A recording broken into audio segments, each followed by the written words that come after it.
Welcome back to my YouTube channel. आज हम बात करेंगे प्रीवियस ईयर 2016 के क्वेश्चन पेपर के बारे में कि उस क्वेश्चन पेपर में कैसे कैसे क्वेश्चन आए और उनका आंसर क्या है।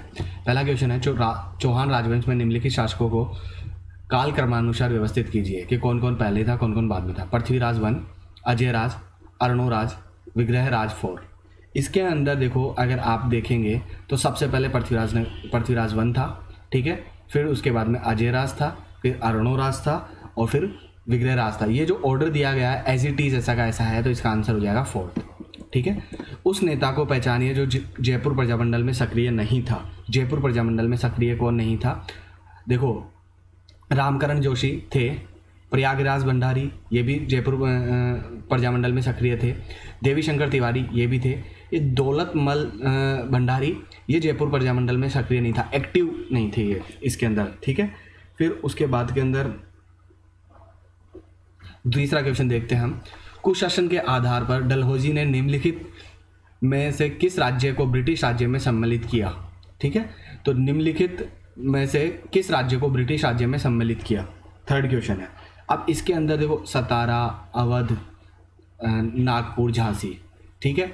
अब सतारा, अवध, नागपुर, झांसी, इसने बोला कि ब्रिटिश साम्राज्य में सम्मिलित किया कुशासन के आधार पर, कि वहाँ पे है ना, मतलब गुड गवर्नेंस नहीं चल रही है, तो हम गुड गवर्नेंस के आधार पर, तो गुड गवर्नेंस के आधार पर जिसको सम्मिलित किया था वो अवध, क्योंकि अवध के नवाब को बोला गया था कि आपके यहाँ पे गुड गवर्नेंस नहीं चल रही है तो हम आपको ले लेते हैं, ये on the basis of the.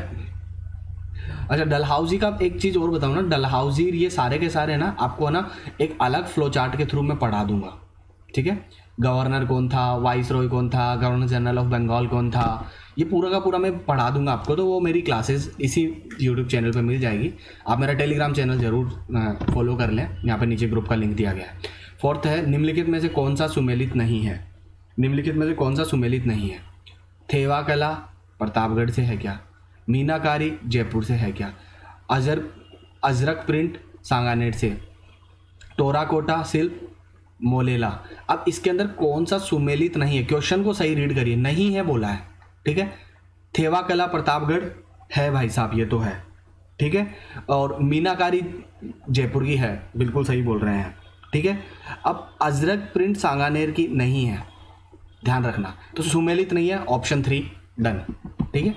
अब ये सूची 1 व सूची 2 का मिलान कीजिए तथा प्रयोग किए गए कूट के आधार पर नीचे दी गई सूची से सही उत्तर का चयन कीजिए, ठीक है। अब हमें सही उत्तर का चयन करना है, ठीक है। अब हमें सही उत्तर का चयन करना है, तो देखो हम देखेंगे कर्णीदान।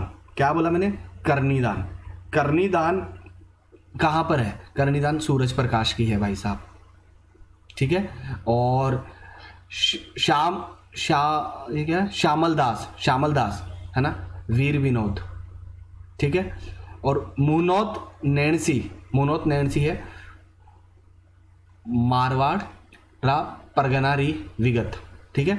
और सूर्यमल मिश्रण, क्या बोला मैंने? सूर्यमल मिश्रण वंश भास्कर। अब देखो, पहले का आंसर हो गया मेरा 2nd, ठीक है। 2nd का आंसर हो गया मेरा 4th। ऑप्शन देख लेते हैं 2nd और 4th, 2nd 4th, ये 2 ऑप्शन हो सकते हैं। अब 2nd देखते हैं, मुनोत नैणसी, फर्स्ट मारवाड़ रा परगना री विगत, है ना, फर्स्ट। अगले 3rd ऑप्शन में फर्स्ट आना चाहिए, तो फर्स्ट ये 1 नंबर हो गया। इसका 5वें का आंसर हो गया 1 नंबर। ऐसे आपको याद रखना पड़ेगा, ये फैक्ट्स है, ये ज़्यादा फैक्ट्स है, तो इसको मतलब थोड़ा बहुत टिपिकल हो जाता है मैच करना, बट कोई बात नहीं, नेगेटिव मार्किंग नहीं है तो आप यूज़ कर सकते हैं। अब अगला क्वेश्चन है, निम्नलिखित में से कौन सा मंदिर गुर्जर प्रतिहार वास्तुशैली का नहीं है? नहीं है मतलब इन्होंने बोला है तो नहीं चेक करना, नहीं है। देखो, किराड़ू का सोमेश्वर मंदिर है भाई साहब, प्रतिहार वास्तुशैली का है। ओसिया का सूर्य मंदिर ये भी वास्तुशैली का है, ठीक है। और गौड़ मांगलोद का दधिमती माता का मंदिर ये भी वास्तुशैली का है। गुर्जर प्रतिहार वास्तुशैली का जो है ये तीनों है।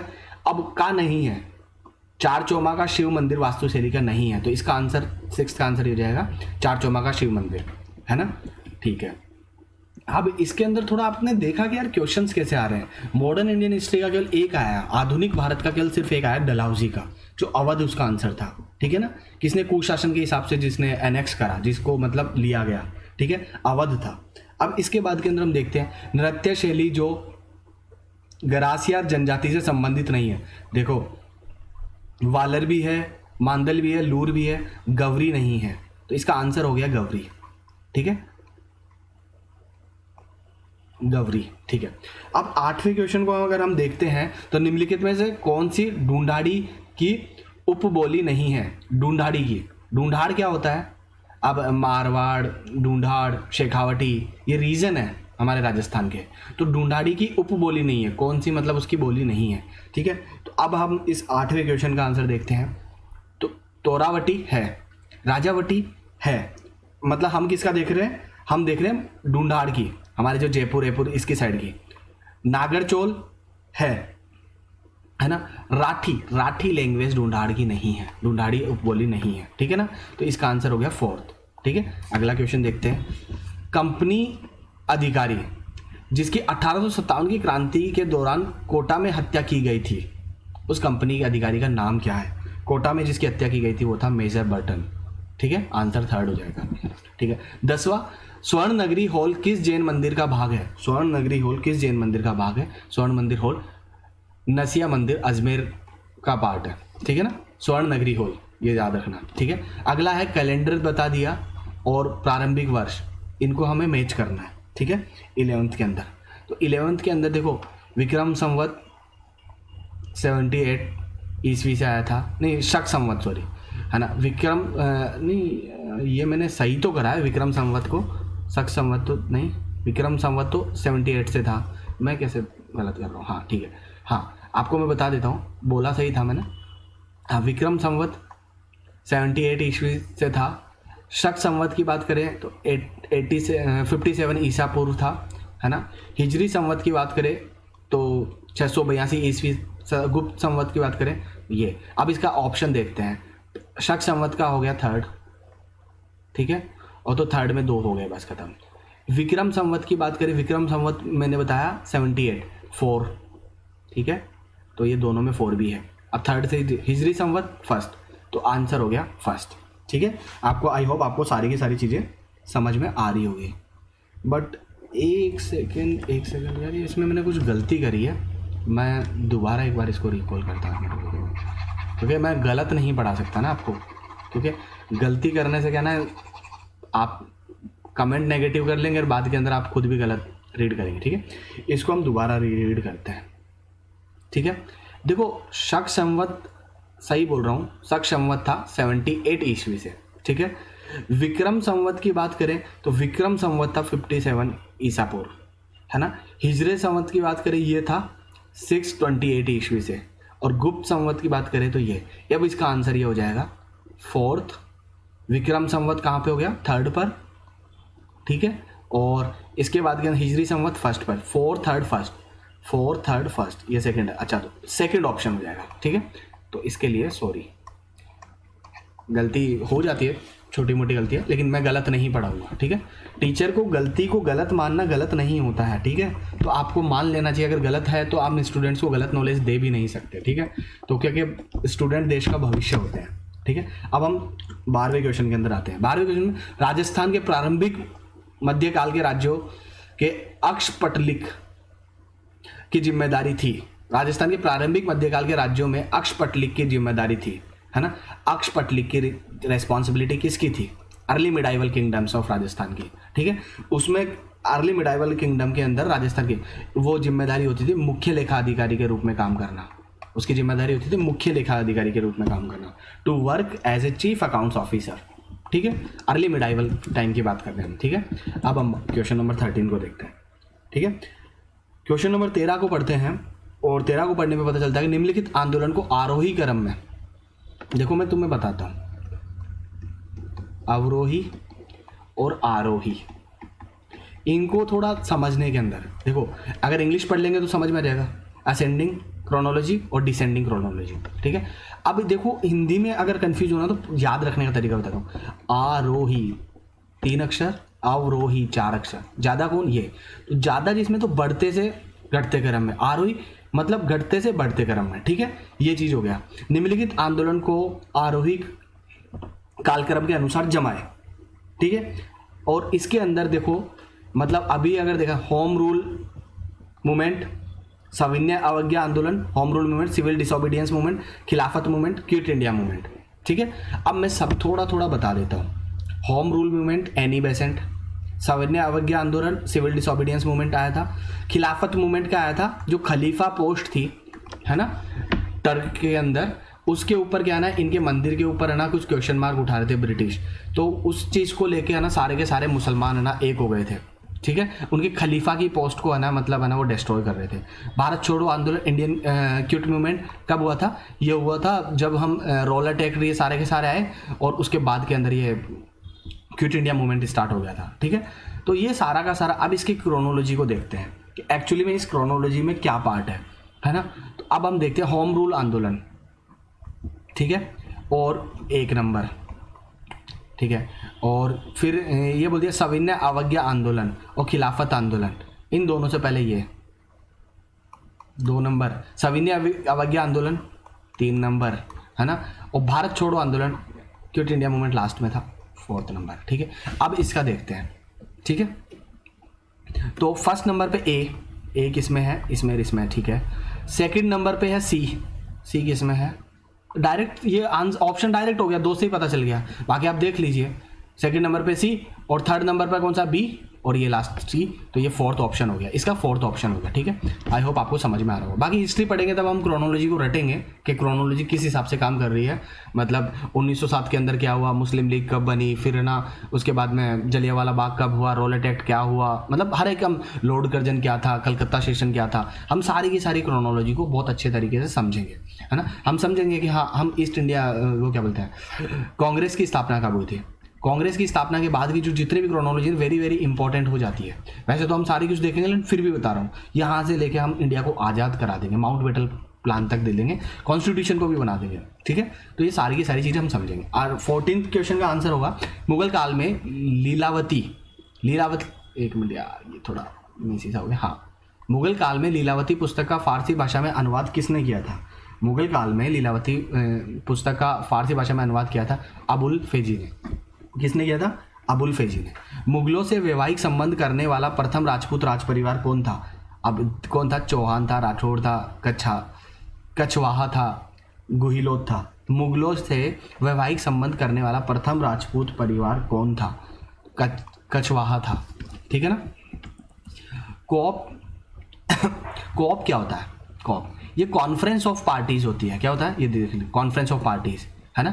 ये कॉन्फ्रेंस ऑफ पार्टीज हर किसी की होती है, यहाँ पे यूएनएफसीसी की है ना, तो ऐसे ही है ना पार्टी होती है, यूएनसीसीडी भी होता है ना, और बहुत सारी चीज़ें होती है, यूएनईपी भी होता है ना, यूनाइटेड नेशन एनवायरनमेंट प्रोग्राम। इनके जब भी मेंबर सारे के सारे मिलते हैं इनको सीओपी बोलते हैं, कॉन्फ्रेंस ऑफ पार्टीज, इनकी मीटिंग को सीओपी बोला जाता है।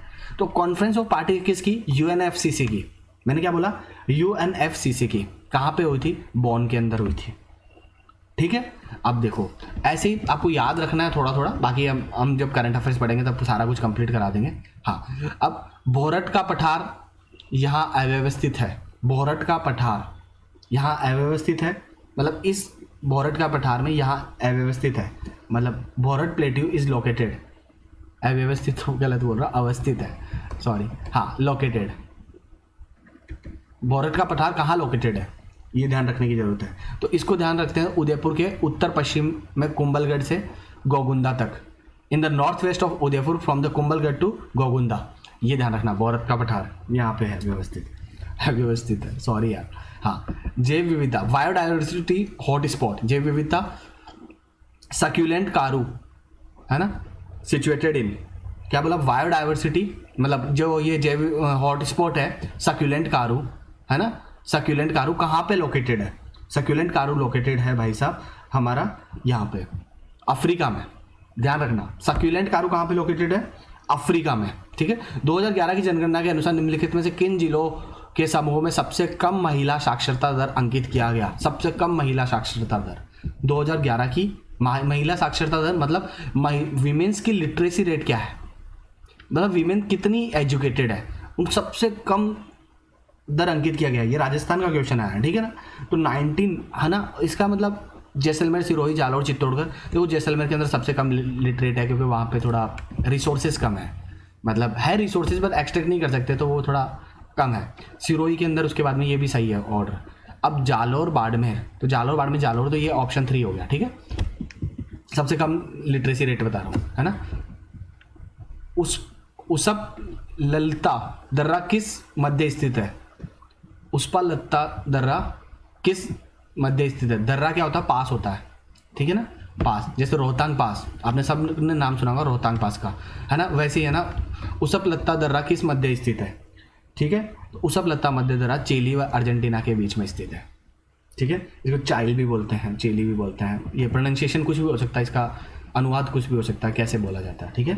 अब अगला क्वेश्चन है, हाँ जी, हाँ अगला क्वेश्चन है, राजस्थान में लौटते मानसून की ऋतु है अक्टूबर से दिसंबर में।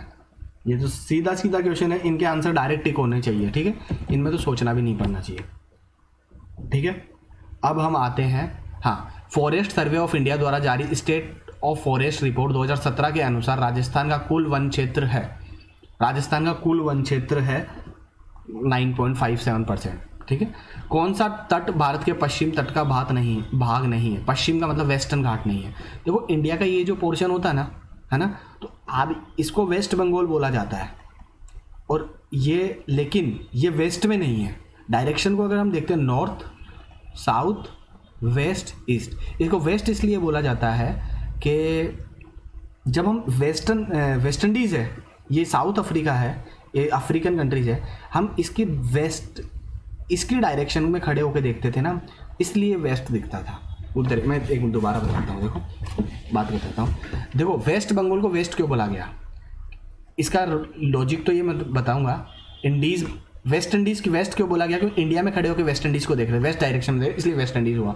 अब ये वेस्ट बंगाल वाली पार्ट बताता हूँ। देखो ये वाला इंडिया है, यहाँ पे वेस्ट बंगाल है। आपको पता है कि क्या ईस्ट पाकिस्तान जो बना था, है ना, जब यहाँ पे पाकिस्तान, यहाँ पे ईस्ट पाकिस्तान, जो अभी बांग्लादेश है, उसको हम ईस्ट बोलते थे, इसको वेस्ट बंगाल बोलते थे। ये ईस्ट बंगाल, ये वेस्ट बंगाल, क्योंकि ईस्ट से हम देखते थे तो ये वेस्ट में आता था।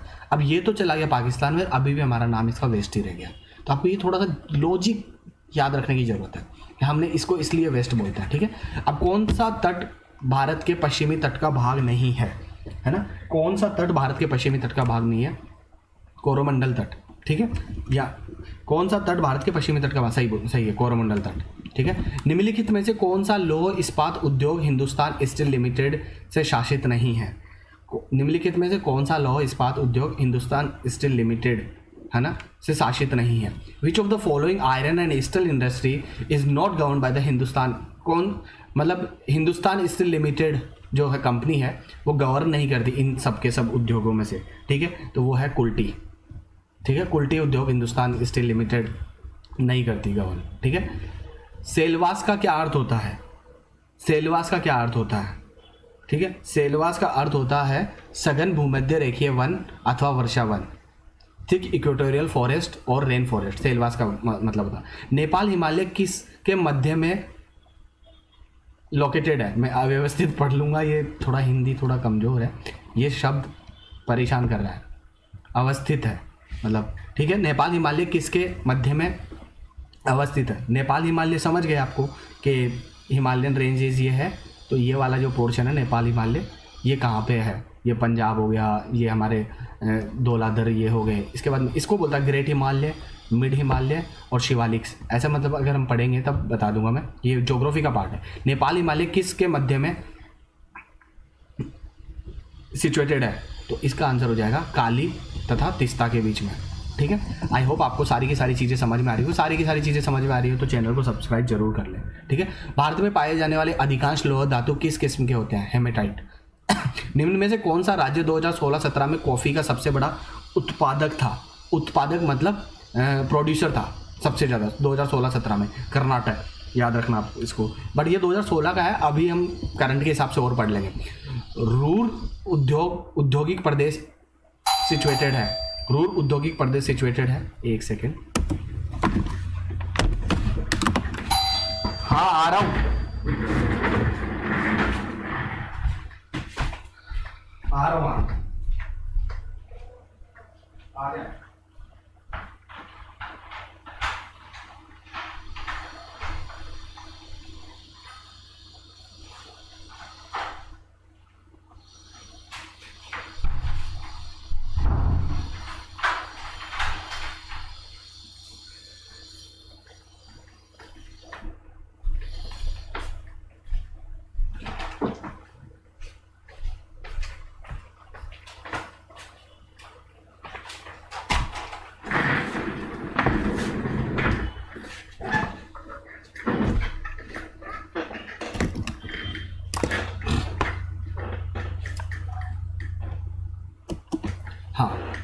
कहाँ रूर औद्योगिक प्रदेश लोकेटेड है, रूर इंडस्ट्रियल रीजन कहाँ लोकेटेड है? देखो, उत्तरी अमेरिका, पोलैंड, जर्मनी, लंदन। इसका आंसर है थर्ड, जर्मनी के अंदर लोकेटेड है। जाखम बहुउद्देशीय परियोजना राजस्थान के कौन से जिले में है? जाखम राजस्थान स्थित है, कौन से जिले में स्थित है? ये प्रतापगढ़ के अंदर, ठीक है। भारतीय संविधान संघ के में अवशिष्ट शक्तियां निहित करके किसका अनुसरण किया गया है? By visiting the residuary power in the union the Indian constitution has followed the. भारतीय संविधान में संघ में अवशिष्ट शक्तियों को निहित करके किसका अनुसरण किया गया है? कनाडा की प्रणाली का, ठीक है, द कैनेडियन सिस्टम, ठीक है। भारतीय न्याय व्यवस्था में जनहित याचिका के प्रारंभ के समय भारत के मुख्य न्यायमूर्ति कौन थे?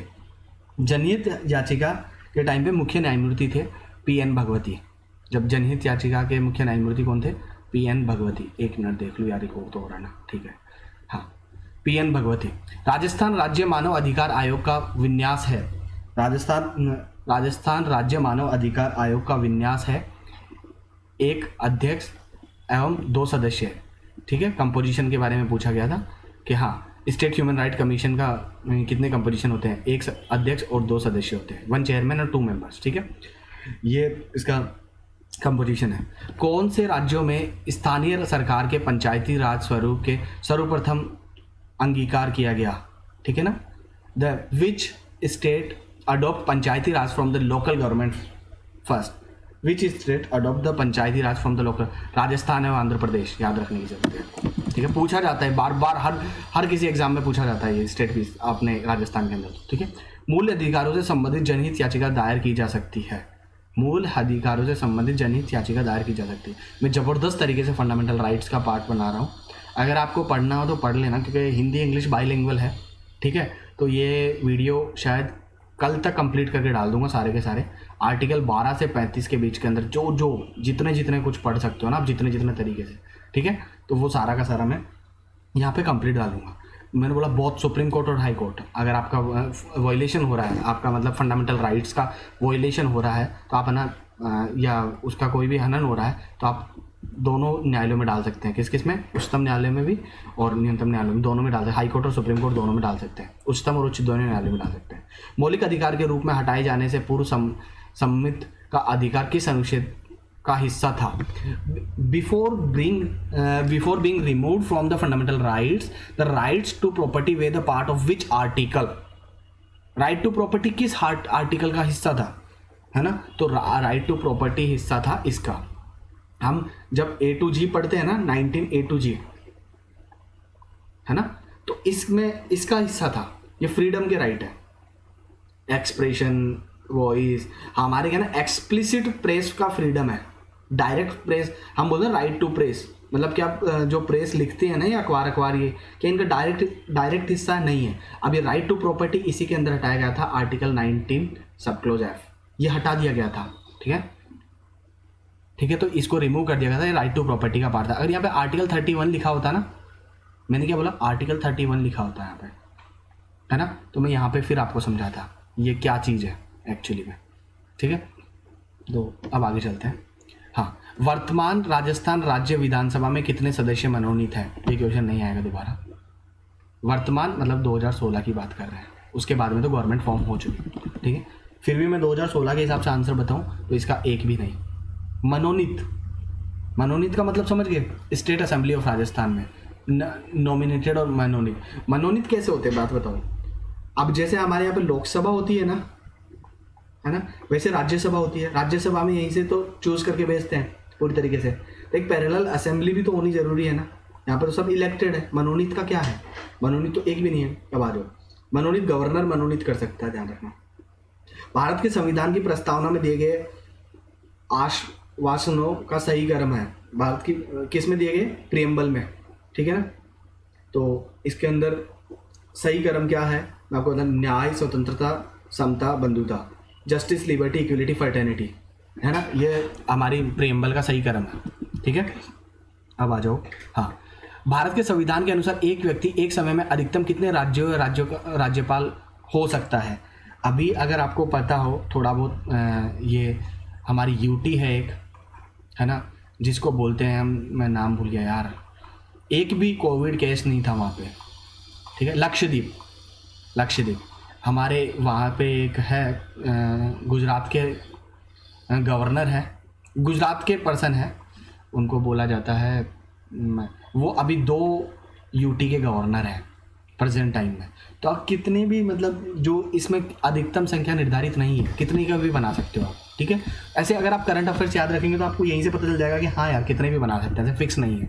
भारत सरकार अधिनियम 1935 की विशेषता, ठीक है। गवर्नमेंट ऑफ इंडिया एक्ट 1935 की क्या स्पेशलिटी थी? हमारा कॉन्स्टिट्यूशन जो था ना, इसको मिनी कॉन्स्टिट्यूशन बोला गया था, इंटरिम कॉन्स्टिट्यूशन बोला गया था। जब 1947 को हमें आज़ादी मिली थी ना, तो हमने इसी को फॉलो करा था, इसी में हमने एडप्ट करा है, ठीक है ना।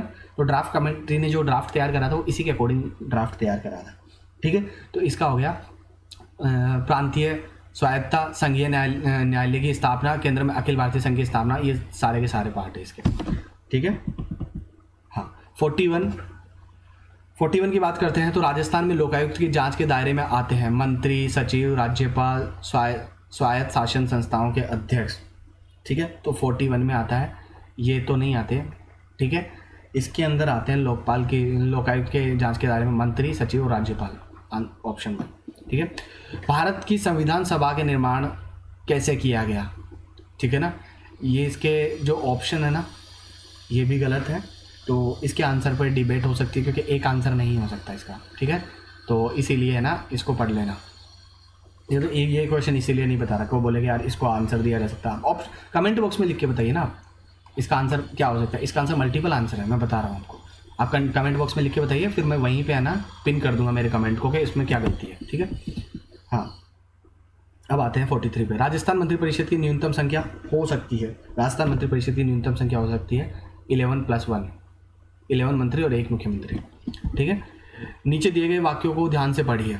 अब देखो, मंत्रिपरिषद की न्यूनतम संख्या हो सकती है। आपको पता है कि स्टेट के लिए मिनिमम कितने % मंत्री होते हैं? कमेंट बॉक्स में लिख के बताइए। मैं आपको दिल्ली का बताता हूँ, दिल्ली के अंदर 10% है, वो एक स्पेशल केस है, यूटी है ना, तो उसमें 10 है, 70 सीट है, तो यहाँ पर 10 मिनिस्टर बना सकते हो। अगर इससे ज़्यादा बना दी तो ऑफिस ऑफ प्रॉफिट के अंदर केजरीवाल को डांट भी पड़ सकती है, उसको बहुत कुछ बियर करना पड़ सकता है। तो वही चीज़ है, आर्टिकल 14 ये है। क्वेश्चन नंबर 44 पढ़ते हैं। नीचे दिए गए वाक्यों को ध्यान से पढ़िए और कौन सा कथन किस किस तरीके से सही है, कौन सा सही है, हम ये पढ़ते हैं। भारतीय संसद के दोनों सदनों में गतिरोध की स्थिति में संयुक्त बैठक का प्रावधान है। सही बोल रहा है, ये कोई इशू नहीं है। संयुक्त बैठक मात्र सामान्य विधेयकों पर बुलाई जा सकती है। बिल्कुल सही है। ऑर्डिनरी जो बिल्स होंगे ना, उसी पे बुलाई जा सकती है, बाकी नहीं बुलाई जा सकती। मनी बिल पे नहीं बुलाई जाती, लोकसभा उसके अंदर लीड करता है, ठीक है। संविधान संशोधन विधेयकों पर संयुक्त बैठक का प्रावधान अनुच्छेद 102 में वर्णित है। गलत, आर्टिकल 368, ठीक है ना, उसके अंदर और यही डिफाइन करेगा और कुछ भी नहीं है, और ये नहीं बुलाई जा सकती, ठीक है। तो क्या हुआ, आइए पूरा का पूरा ये हो गया, 1 और 2 सही हो गया, ठीक है। अब क्वेश्चन नंबर 45 की बात करते हैं। क्वेश्चन नंबर 45 में भारतीय जनसंघ के संस्थापक थे डॉक्टर श्यामा प्रसाद मुखर्जी। बहुत बार पूछा जाता है, ये हिट एंड ट्रायल के आंसर भी होते हैं। अगर नहीं है ऑप्शन में श्यामा प्रसाद मुखर्जी हैं तो टिक कर दीजिए, ठीक है। 46 मानव विकास रिपोर्ट 2016 के अनुसार भारत में मानव विकास सूचकांक का कौन सा स्थान था? 46 ये था 131, ठीक है, ह्यूमन डेवलपमेंट रिपोर्ट के अनुसार, ठीक है, HDR के अनुसार, ठीक है। अब 15वें वित्त आयोग के अध्यक्ष कौन थे? 15th फाइनेंस कमीशन के अध्यक्ष कौन थे? बहुत सबसे इजी क्वेश्चन है, NK Singh. Very easy question है ये, इतना सोचना ही नहीं है। राजस्थान के 2018-2019 के बजट में निम्न में से किस स्थान पर ऊँटनी के दूध का प्रसंस्करण एवं विपणन के लिए मिनी प्लांट स्थापित करने की घोषणा की गई है? ठीक है, ये घोषणा की गई थी जयपुर के लिए, ठीक है। 7वीं पंचवर्षीय योजना 1985 से 1985-90 के मुख्यतः जोर दिया गया था खाद्य उत्पादन, रोजगार एवं उत्पादकता पर, ठीक है।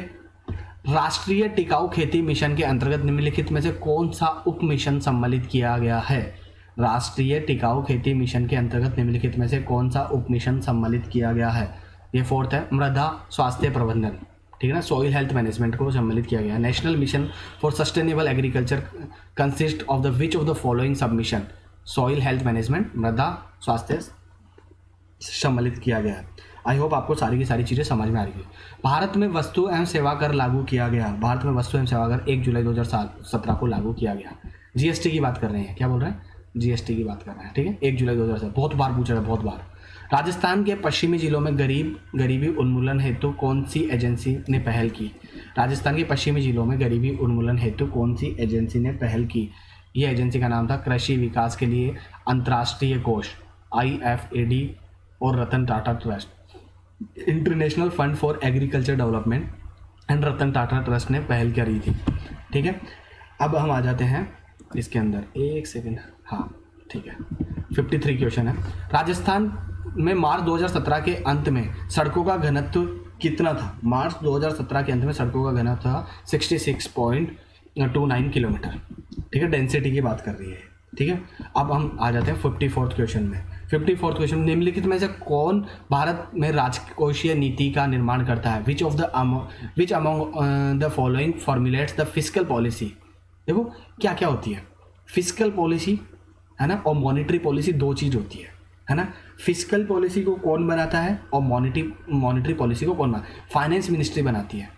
कौन बनाता है, फिस्कल, कि हाँ हमें क्या क्या छूट देनी है, क्या क्या मतलब क्या क्या करना है। फिस्कल डेफिसिट को भी तो ये मॉनिटर करते हैं ना, हाँ ठीक है। मॉनिटरी पॉलिसी क्या होती है, इंटरेस्ट रेट कितना रखना है, ये हमारा RBI करता है, ठीक है, ये चीज़ है। अब हम 55 क्वेश्चन को देखते हैं। राजस्थान में राष्ट्रीय आयुष मिशन का उद्देश्य है। राजस्थान में राष्ट्रीय आयुष मिशन का उद्देश्य है राज्य में आयुर्वेद, होम्यो, यूनानी, योगा तथा प्राकृतिक चिकित्सा पद्धतियों का विकास करना। यह है किसका, आयुष मिशन का उद्देश्य हमारे राजस्थान का, ठीक है। अब हम 56 क्वेश्चन को देखते हैं।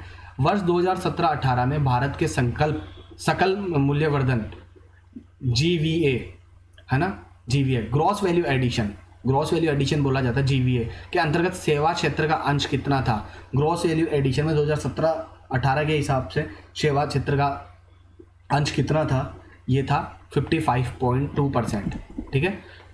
परंपरागत कृषि विकास योजना का मुख्य उद्देश्य क्या था, ठीक है। परंपरागत कृषि विकास योजना का मुख्य उद्देश्य था जैविक खेती को प्रोत्साहित करना।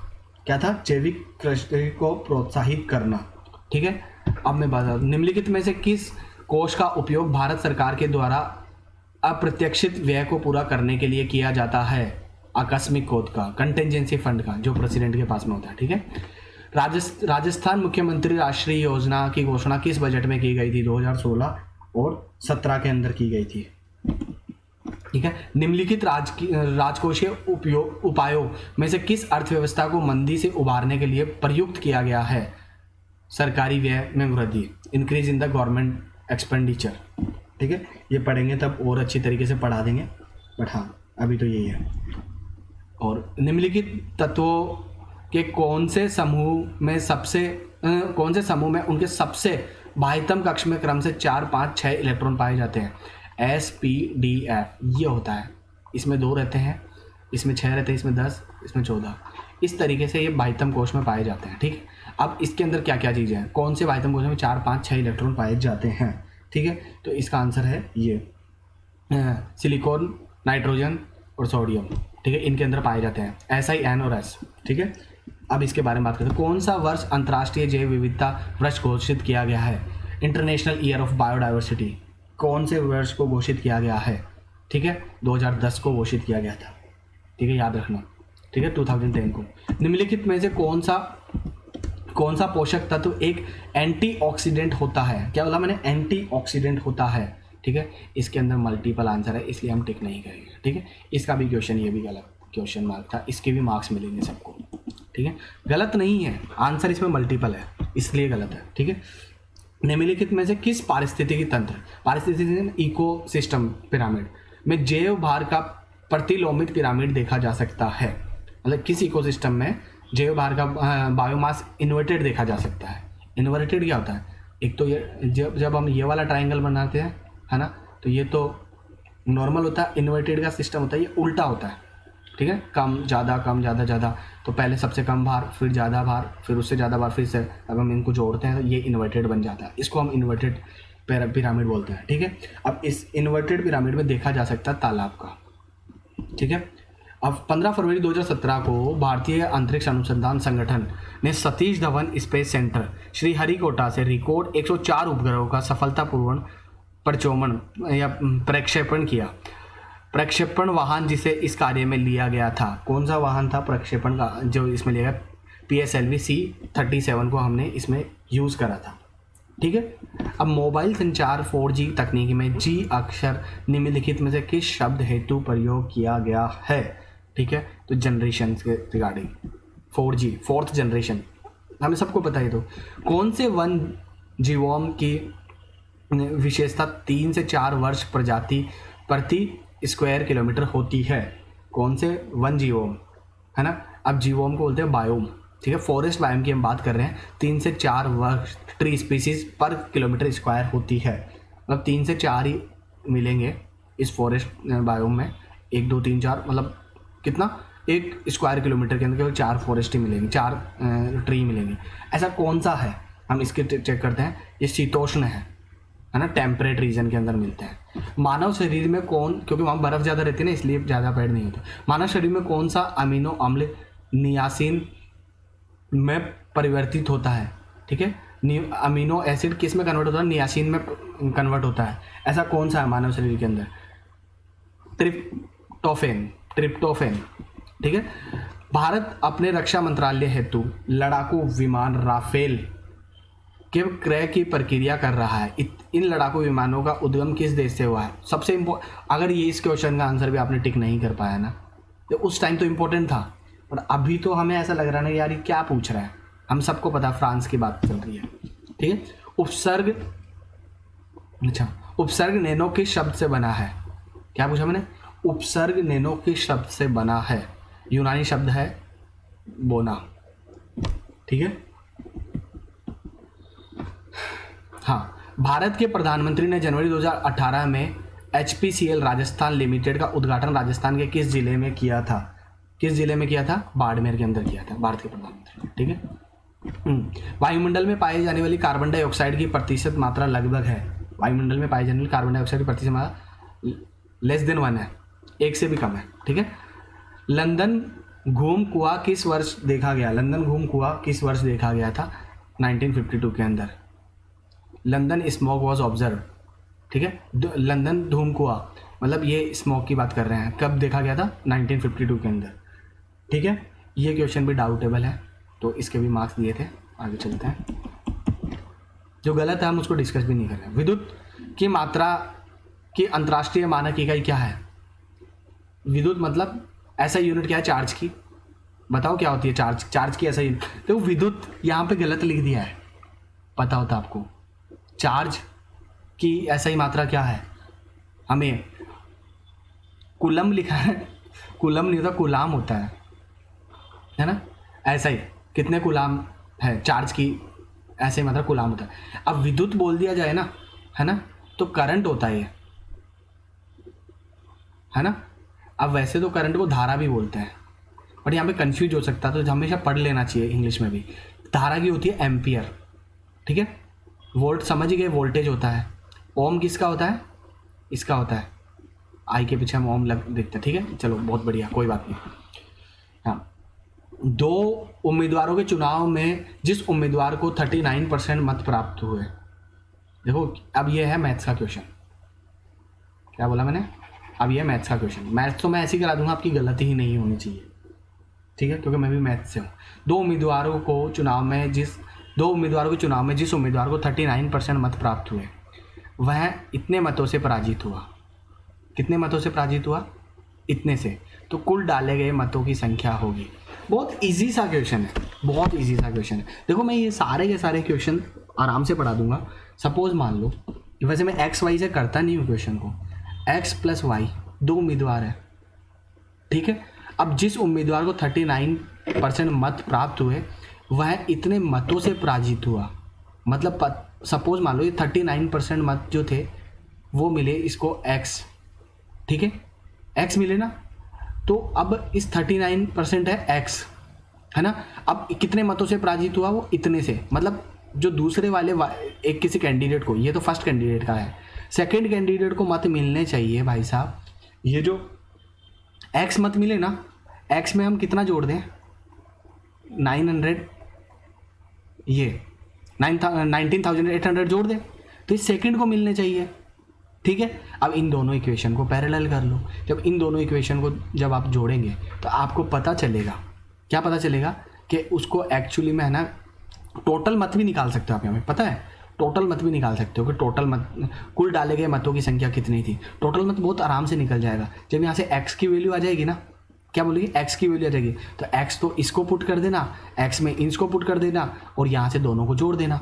अब x की वैल्यू यहाँ पे क्या आएगी पता है आपको, x की वैल्यू यहाँ पे क्या आनी चाहिए। वैसे टोटल मत का मैं बता दूँ कि टोटल मत आ जाएंगे, आपको मैं बता देता हूँ कि इसको मत प्राप्त हुआ, इतने मतों से पराजित हुआ, इतने मतों से पराजित हुआ ना, तो टोटल मत आ जाएंगे 90,000। बट अगर आपको इस क्वेश्चन को सॉल्व देखना है ना तो मैं नीचे लिंक के अंदर डाल दूंगा। आप ऐसा मत सोचना कि मैं क्वेश्चन सॉल्व नहीं कर पा रहा, मैं जितने भी मैथमेटिक्स के क्वेश्चन होंगे उनका एक अलग से वीडियो बना दूंगा, इन क्वेश्चनों को कैसे सॉल्व करा जाता है। बहुत बेसिकली एग्जाम्पल दे दिया, मतलब एक्स है, ठीक है, सपोज एक्स एंड 39%, कितने मत प्राप्त हुए, 39%।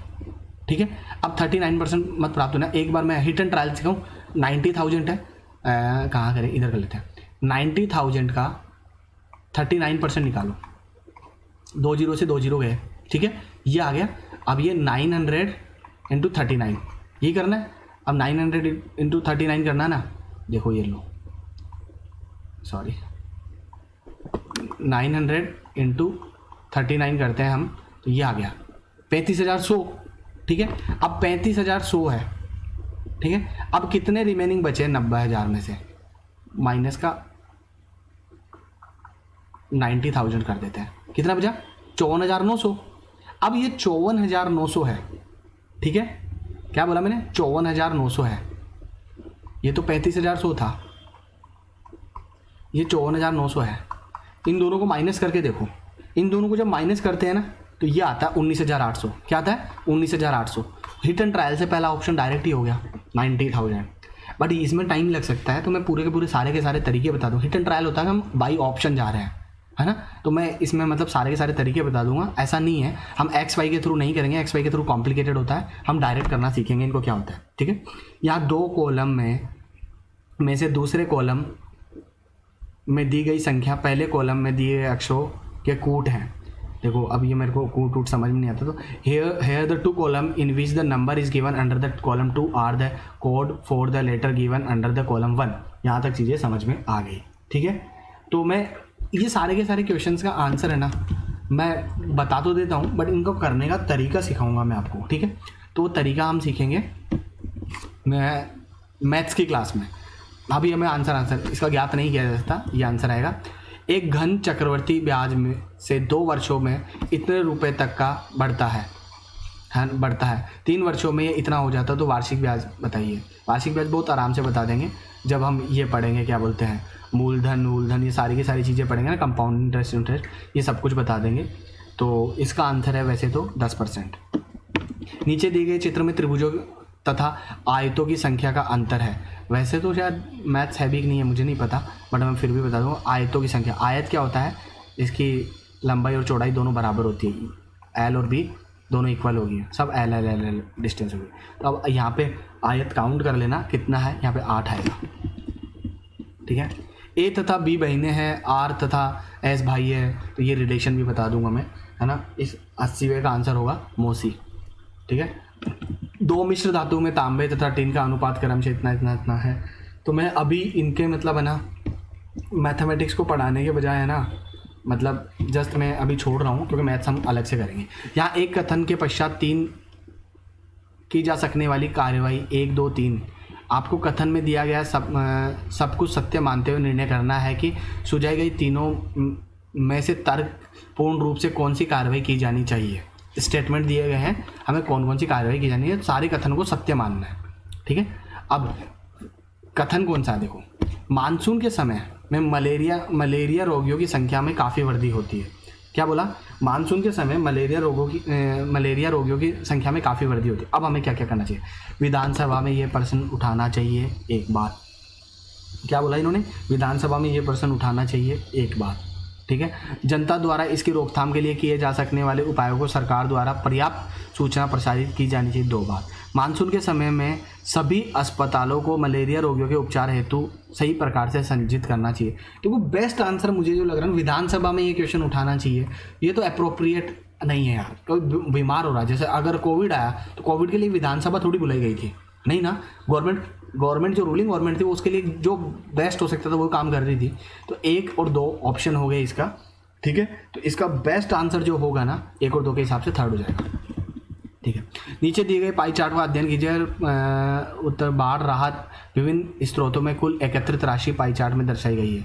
तो ठीक है, ये क्वेश्चन सारे के सारे मैं पढ़ना सिखा दूंगा कैसे करते हैं। अभी इसका आंसर देख लीजिए, 1:3 है, ठीक है। श्रृंखला इतने से आगे की संख्या बताइए। अब ये क्या क्या हो सकता है देखो ना, 3 पंजों 15, 7 पंजों 35, है ना,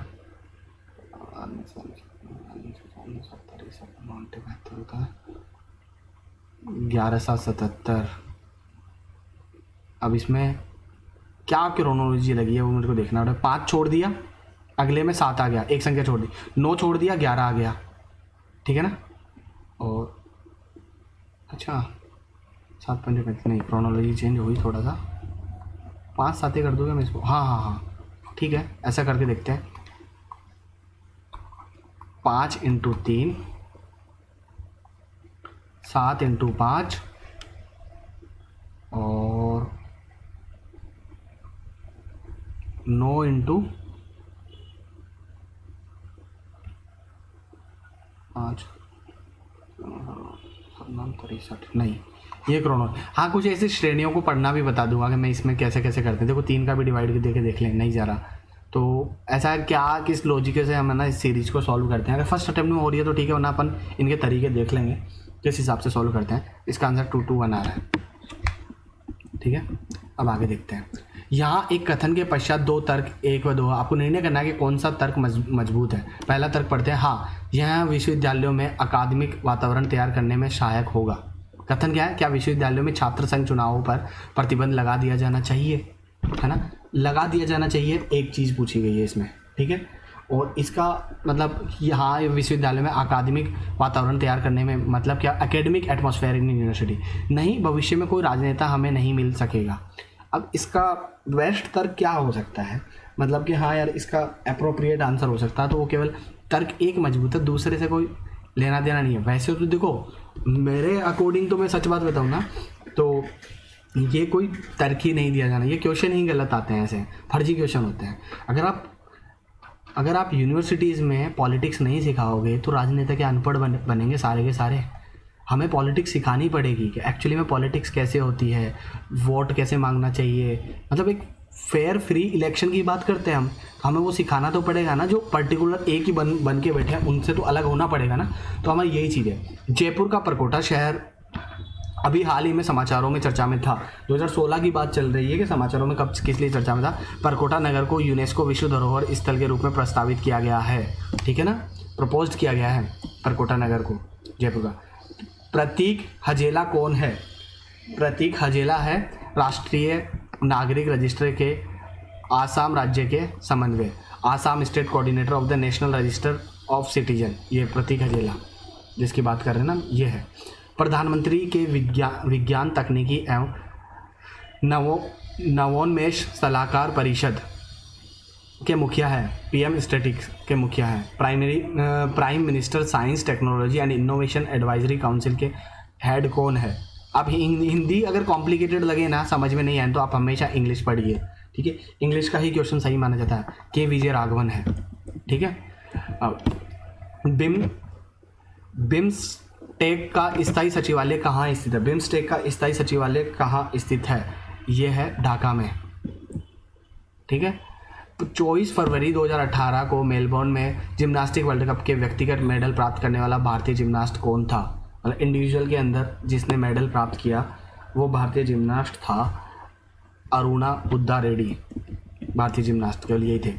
यूएस ओपन टेनिस 2018 की महिला एकल खिताब की विजेता, यूएस ओपन टेनिस 2018 की महिला एकल खिताब की विजेता थी नाओमी ओसाका।